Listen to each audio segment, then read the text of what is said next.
Domestic violence can affect the whole family because if someone has a domestic violence charge, the judge may order that that person not have contact with their spouse or some of the members of their family. In domestic violence cases, it can often be a he said, she said situation. And the reason being is because a lot of the times when a person is accused of domestic violence, the person that is accused and the party that is accusing that person, they're the only two people that are around. So at times, there may not be any evidence of a domestic violence except for the statements made by either party. There are several potential consequences of conviction of a domestic violence case. Of course, the first one is that the person may have to do jail time. It also depends on what type of a domestic violence case it is.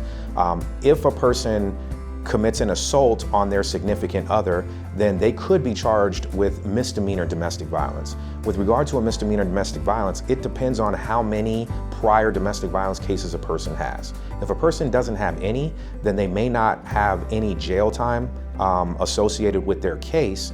However, every case has mandatory counseling, and that counseling can range from a minimum of 26 weeks all the way up to 52 weeks of counseling.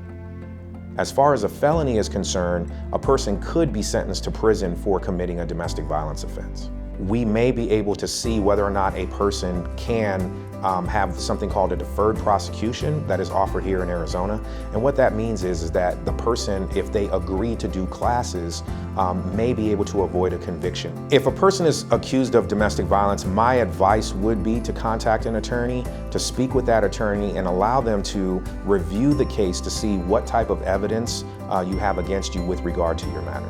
Our firm has handled thousands of domestic violence cases. We have handled many misdemeanors, same thing with felony cases. So we're very experienced with domestic violence cases, even to the point of if someone has to do counseling, where the best places to do counseling is. We offer free consultations for domestic violence cases. We want to be a place where people can come in, sit down, explain their situation, and then see if they're comfortable with us moving forward.